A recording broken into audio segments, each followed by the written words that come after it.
Hello, everyone. Glad you're here. Um, Hello. yes, I have Astrid Sadaya here, Yeah. and Sadaya.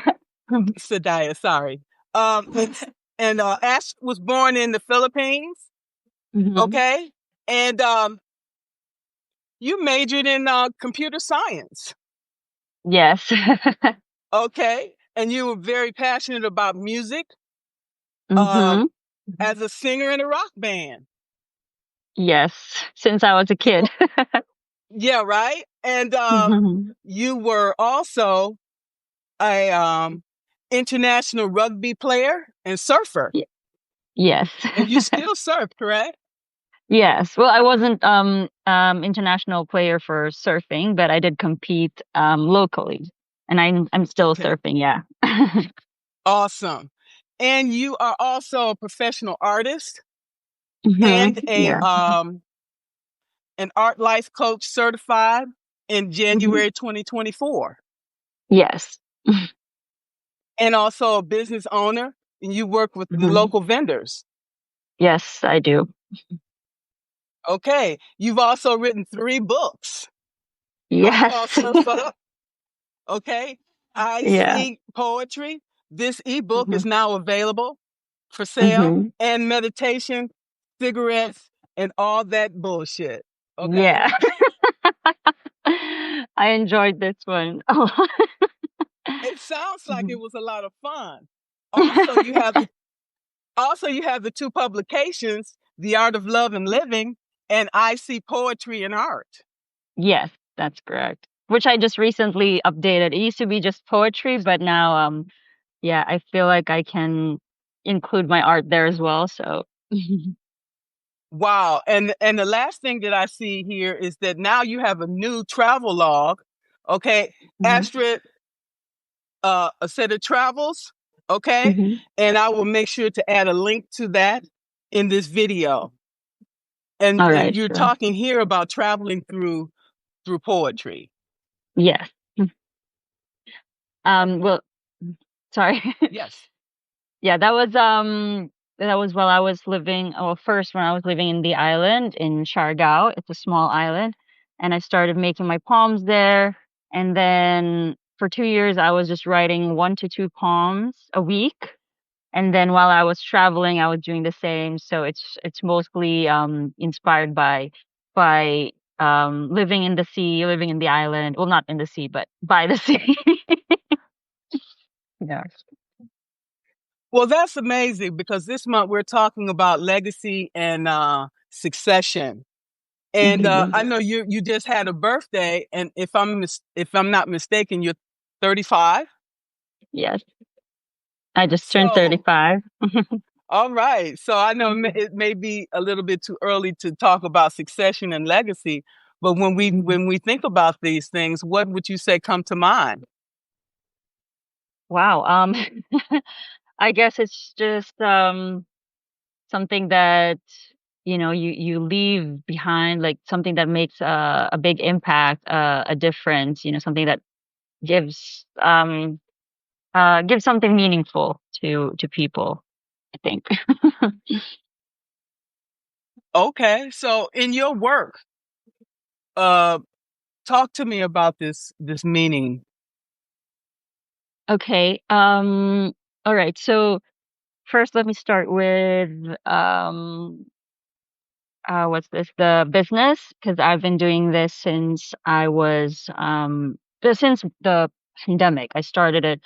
Actually, I mentioned this in one of my posts. I was I was given the positive result as it, with COVID, but I didn't really feel anything. But yeah, I had to take a break from work for 2 weeks. I was quarantined, and then I was like, okay, what am I gonna do? I don't want to be unproductive, so I started making this business. So fast forward, um, I connect with the local laborers and local artists, like so we collaborate so that I can help the local businesses, and it also helps me. and I enjoy using that art.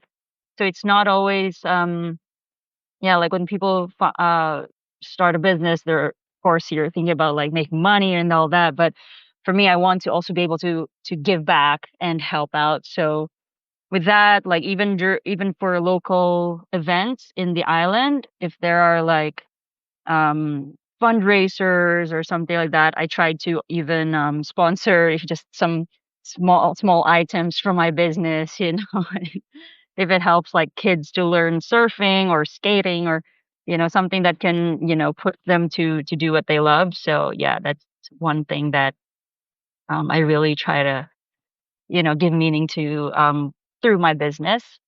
And then also with surfing, I also went to this so one of my friends started creating this was this organization where they let kids use the surfboards if they help out and clean the beach, and if they prove to have like yes, if they prove to have like good grades, they're going to school, then they give them the opportunity to use the surfboard. So I helped my friend out when she started it. I donated, well, I lent my surfboards for them to use, and now they're actually really big.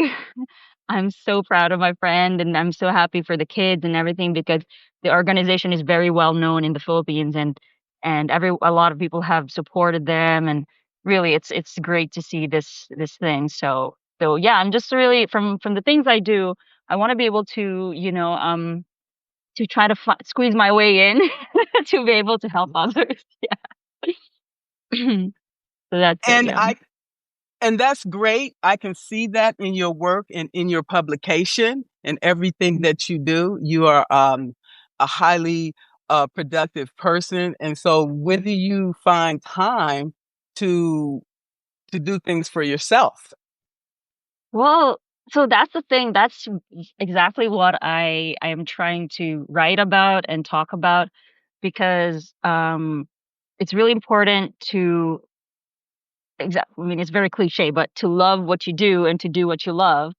And it's not also just about selfishness, like, okay, I want to do this and I'm going to aim for this, but also find ways to help others and let others you know, be inspired and stuff. So what I do is I really yeah, it's I don't even have to find ways to do other things because I'm already doing the things that I want to do, and it's and as I also mentioned earlier in my post, I'm not making a lot of money, but it's just enough for me to to continue doing what I enjoy, being in nature, surfing, traveling from time to time if I get the chance. But also, yeah, it's like even for my business, I'm already helping out the local businesses.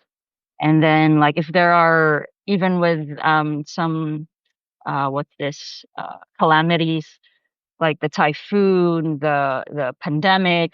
I always try to find ways to even just by organizing a donation drive, just posting, like really posting online is very, very strong. And some people believe that, oh, you're just sharing, you're not contributing, you're just sharing the post. But actually sharing a post can really reach so many people.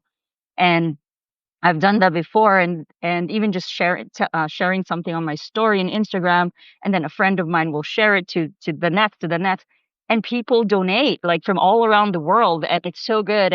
And just being having that initiative to collect this donation and give it to the people who need it, and especially here in the Philippines because our currency is very small, and if you convert it from the US or Europe, like here it's so much, so you can really help a lot. And I've I'm very impressed with the power of this. And yeah, I always try to do that. And it's not just me, even my friends, my closest friends, they do the same. They also have their own businesses, and they also try to organize these things. And every year, especially in Christmas, we always organize, me and my family and friends, we organize this feeding program. And it's always about giving back. And once you have you look back the whole year, you see how blessed you are. You have to think about giving back, you know? It's not just about you. So this is that's everything I like I really want to put out there, you know. Absolutely. Now, I couldn't agree more, and that's the reason why I do what I have done as well through my years of service with the military, and I've also tried to translate that into my coaching practice and my personal in my life. Mhm. Talk to me about these three books that you've written. How many of those were self-published? So if I would say like when it comes to because all three of them I've put them all together myself, design, writing, of course, and the design and layout, and trying to really connect with a publisher to print. So I've done that all, but it's only this third book.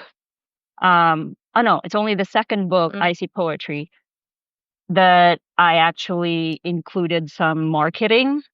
So the company also like created posters and bookmarks, and they also um, advertised in their website and all. So that's good.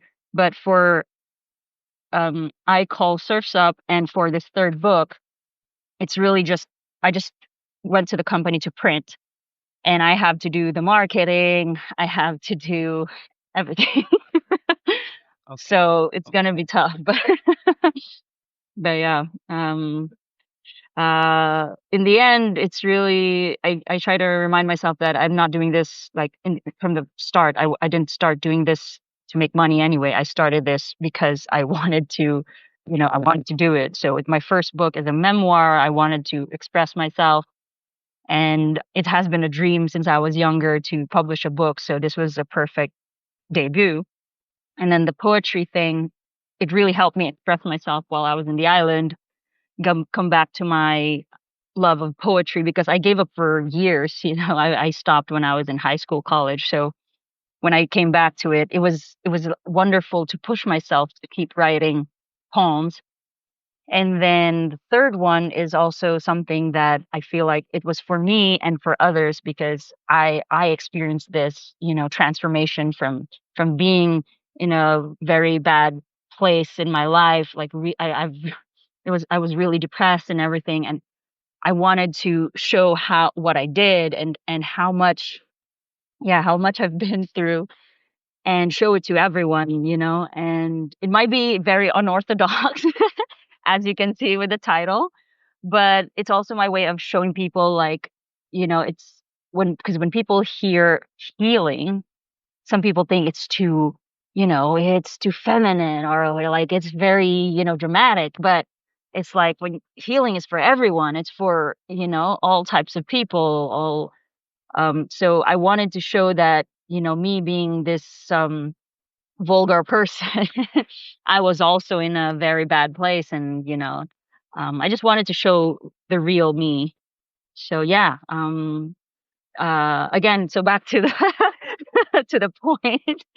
Um, yeah, it's I self-published this, and I wanted to remind myself that it was, you know, out of expression, and again to help others. Yeah. Well, that's amazing. I self-published a book long time ago. It's on Amazon. I think I got five people to read it, and I never really did anything with it. I just did it Mhm. just to say that I authored a book. Yeah. Okay, So, but I have been thinking about writing another book myself. So, you got published versus self-published. So, talk to us. What advice would you give to someone looking to write a book? wow. Well, okay. So here's one thing I also wanted to mention. Just for the past week or so, I've already had two friends who messaged me and told me, "Hey, you know, I've been wanting to write a book, and now that I saw you publishing, I feel like I can do it too." And so that's I guess that's what I'm gonna say to people who wants to publish. Just don't doubt yourself. You don't need an approval. You don't need like to compare to see someone publishing, someone you know. publishing in order for you to validate that, okay, I can publish too. Just just go for it. Make the research. I've done so much research. It's not easy, but it will be very, very worth it. And it's, again, it's not for yourself only. It's for you and for anyone who's gonna find your book very either helpful or entertaining, or yeah, it's gonna be very worth it. Absolutely. Now I'm excited Mhm. for your travel log. I'm a vlog. I'm gonna Mhm. tell you why, because when I was growing up in the 60s, there were Mhm. two that I remember specifically. One was the undersea world of Jacques Cousteau. I don't know if you remember him, but he was amazing. He was a filmmaker and took all these pictures of the ocean and everything. It was so Mhm. beautiful of the wildlife. And also there Wow. was world adventures of a world adventure series of George Perot. That was also amazing. Maybe you might check those out. You might get some ideas. It was amazing because traveling the world, you see how other people live, and you get an opportunity to see that we're more the same than we are different. We have many of the same concerns and Mhm. the same issues. Okay, we just live in a different environment, and you get a chance to get engrossed in the culture, the food, the history, the art, the music. And as I travel to these different places, it just makes you humble, and it just makes you realize how many things, like living in the United States, how many things that we take for granted. Okay, Mhm. and it just enriches your life. Mhm.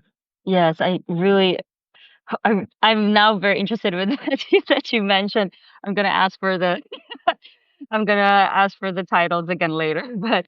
But yeah, especially for traveling, that is so true. Before I didn't even know that I wanted to travel. It just picked me, like traveling chose me. It just happened, and then when I did, I realized like, wow, it's very humbling. You meet so many people, you hear so many stories, and you realize like, wow, there's so much to learn, to see, to respect, so many things. And yeah, I've learned so much, and yeah, I'm glad that you mentioned that. I'll try to find that. I'll make sure to send it to you. It was very, Yeah. very interesting for someone like me growing up in the inner city of Detroit, or regardless of wherever you live. It just makes Mhm. you see the world through that individual's eyes, and it just brings meaning. It just Mhm. brings joy and beauty, things that you have never even thought was possible, Yes. right? Yes.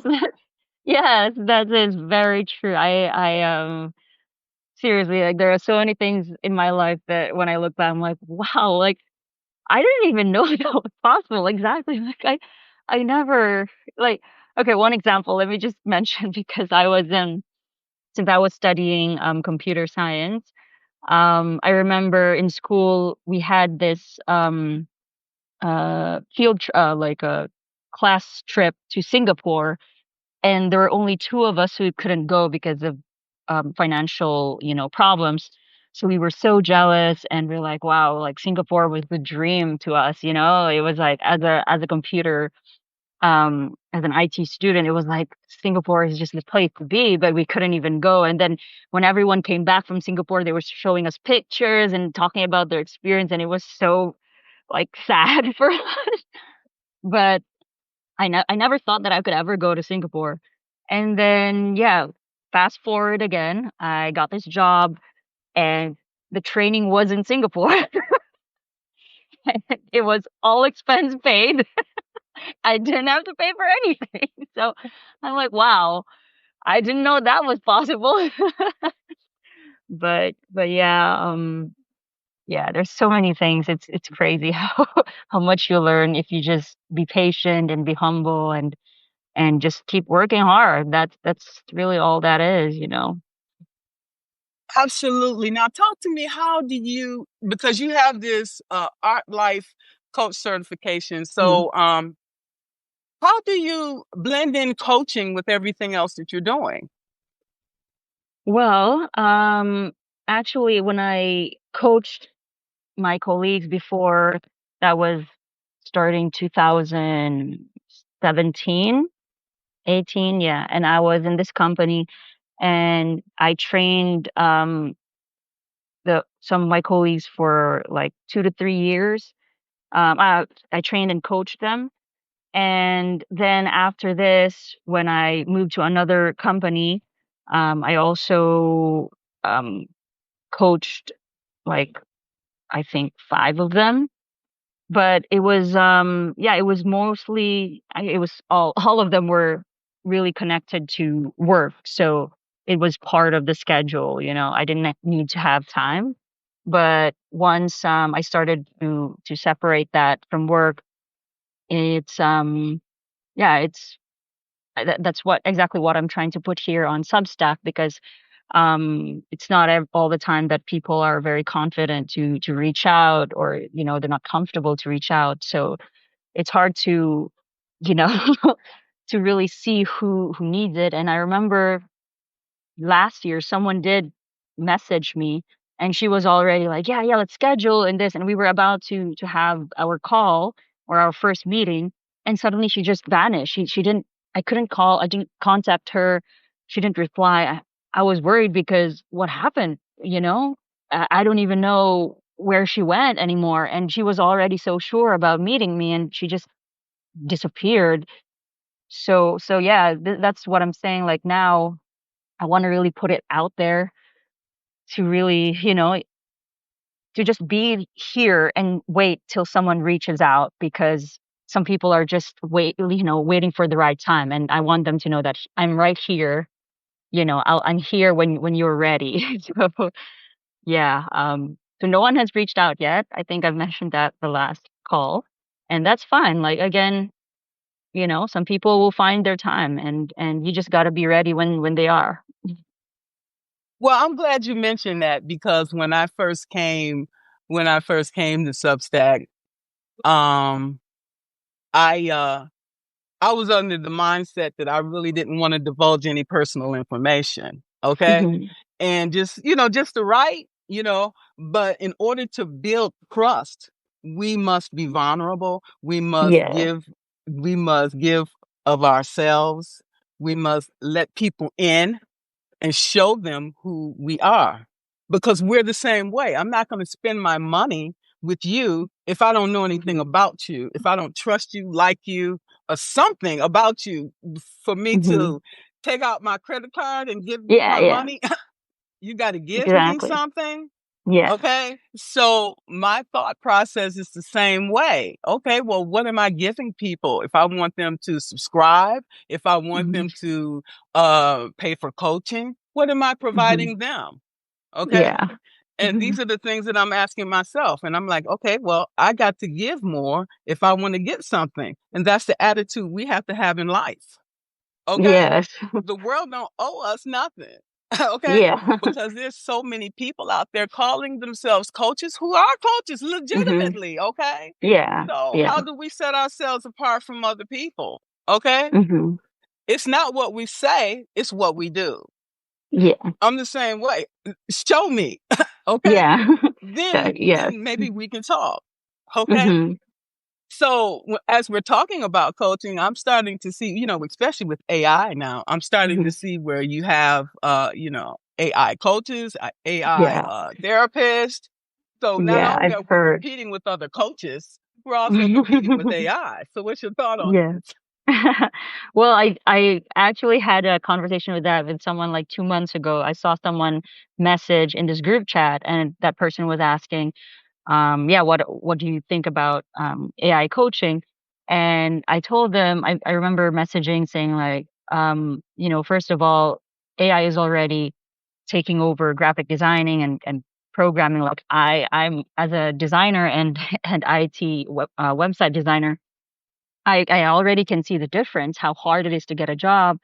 And for coaching, it's not just about the job, it's also about real human connection. It's like you can't get that from a robot. Yes, the robot can imitate, feelings, they can imitate all this from humans, but it's always different. And I saw this also this conversation with between apparently from Elon Musk and Keanu Reeves.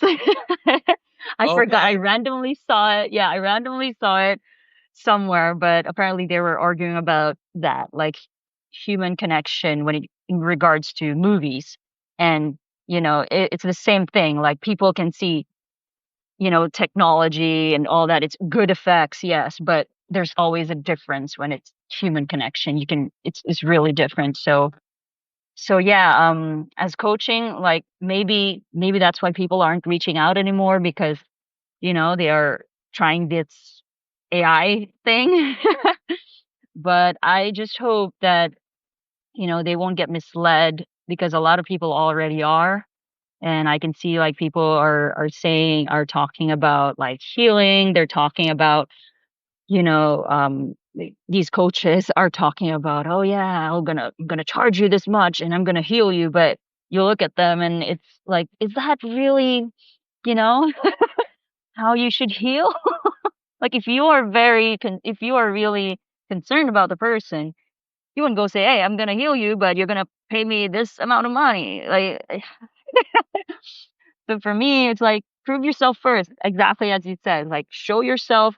And it was the same for me. At first, I didn't want to be vulnerable at first. I just wanted to open a Substack just to sell my books. But then I realized, wait, there is a community here, and there are people who actually need, need some of your services or this and that. And so, yeah, so I had to show like from the post that I showed some reviews from my coaches before, them telling, putting up there that how I've actually coached them. And yeah, it's more about listening. It's not about like ordering you what to do or telling you, giving you instructions. It's about really understanding.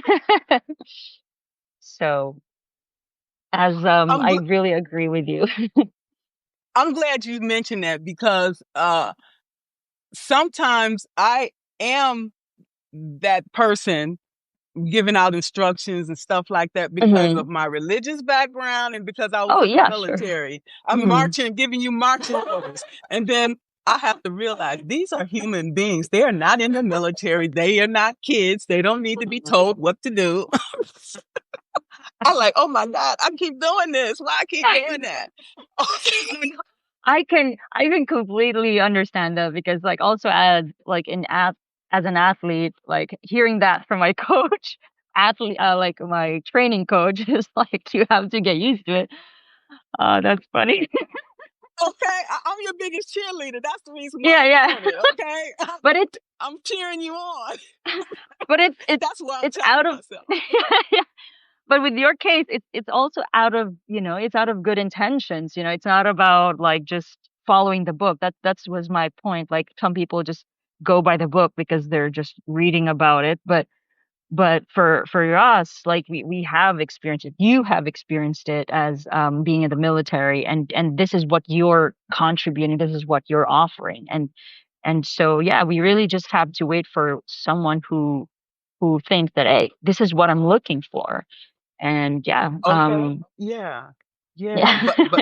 But what I want to say is, even with that, they say that people have to hear your message 7 times before they decide to buy. Okay. Yes, Maybe yeah, maybe it takes 30 times. Okay. yeah. But the thing of it is, Maybe. in the meantime, we have bills to pay. So you never put all your eggs in Yeah. one basket. Okay. Yes. You do Hmm. coaching, you do public speaking, you do writing, you have to do a number of things. You got that pie chart. So uh coaching is maybe 10%. Okay. You do other things, joint ventures, Yeah. partnerships.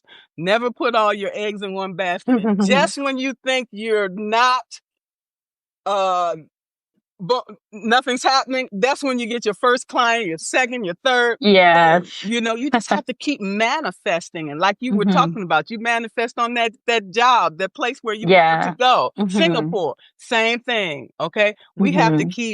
We just have to keep being consistent, keep showing Mm. up, Yeah. and for me, I'm starting to raise the bar. Okay. I'm gonna start giving them more things, Mhm. more things to look forward to, Yeah. and Mhm. and then people, they're whole. They don't need fixing. They might need a Mhm. little, you know, Listing. uplifting, Yes. but they're not broken. If they're broken, then they need therapy. Yeah. Okay, Yeah. I Yeah. can't help them, you Yeah. know. So there it is, and Yeah. that's where we are today. So anything else you would like to share? Um, no, I guess yeah, I just wanted to I you already mentioned, but the book, it's actually my sample. I got my sample copy here. Yeah, so All right. it arrived last Monday. Yeah, Monday, no, few days ago. And this is just the sample copy, and I've already approved to them to print it, the 50 copies for now. So yeah, hopefully it gets available soon, but as of now, it's only available for ebook. And yeah, it's again, it's straightforward. It's just like just like in the military. It's not about just, talking about spiritual healing. I literally said like this is not spiritual healing. This is some guide to really just do the work. Get up and do the work, and everything will keep going if you also keep going. Yeah, that's it. Absolutely. Absolutely. And I love the name of it. I want to Yeah. definitely read it. Okay. Yeah. Thank you. Yeah.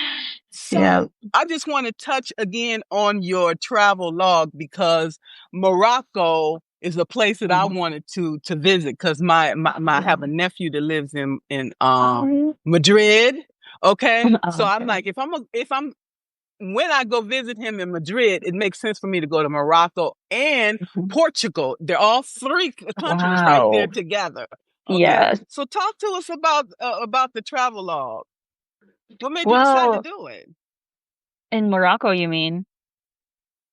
Yeah. Oh, well, actually, Morocco has been one of my um top places to go ever since I started to surf because a lot of surfers say that Morocco is a really good place to surf. And yeah, so I've been wanting to go, and finally yeah, just early this year, I was able to go to the surf spots. Everything all around Morocco is actually beautiful. It's not just the surf. I only knew about surfing, but then when we traveled to the other places, I realized, wow, it's a beautiful country. Although it's kind of tough because as a woman being in a very strictly Muslim country, I've actually out of all my travels, I've never experienced because there are also Muslims in Indonesia and even in the Philippines, like but the ones in Morocco are really completely different. They're very, very powerful Conservative. and yeah, but also I mean the men are very how would I say, sorry to say this, but they're very aggressive. So yeah, sometimes they also really look down to a lot of them look down like when I try to talk or order something, they're just like, "Ugh," like angry to see me. So yeah, it's kind of tough to manage that, but the everything else, like it's as long as you just, respect and just keep your, um dress decently, of course, then yeah, there won't be any problems. So Yes, really that's the beautiful. thing. That's the thing when you're in certain places, it's good to know that you have to dress modestly. You can't have your elbows and showing Yeah. and all of these things and your hair. And so Hmm. if you dress appropriately and you're respectful, then normally Hmm. you're treated the same, respectfully Yeah. because they know you're American and that you're spending money Mhm. and they want to definitely make sure you have a good time. And They're so other very people can come and visit their country and spend money as well. Okay. yeah. They're yeah. But I would if I were to also suggest a place, like I don't know what type of place you love going to, but like when it comes to like a peaceful city, Chef Shawen was like one of the best I've ever seen. It's so beautiful there. The food is great everywhere in Morocco actually. And yeah, and the beaches are all nice, like in Casablanca, Tagazou, like all around the coast is always beautiful, so you won't have problems finding that. Yeah, and then the mountains. Amazing. Yeah. So really Okay. just enjoy every like you can choose mountains, beach, desert, try them all. It's all beautiful. Absolutely. And once you leave that beautiful country, then your life is enriched. You've met new people, you've had new experiences. And these are the things Yes. that you take with you throughout the rest of your life and share with Yeah. others. Okay. Yes. That's so true. So, yes, I've been truly blessed today by our by this live. I want to let you know you're an awesome person. I don't know how you find the time to do all of the things, but it's amazing. You're amazing. Thank you. I think it's also because of my multi-passionate ADD, but I I'm always like trying to find something to do. So yeah. But thank you so much for having me, Margaret. Thank you so much for your time, and you have a wonderful week. You too. Have a good one. All right, bye bye. See you. Bye bye.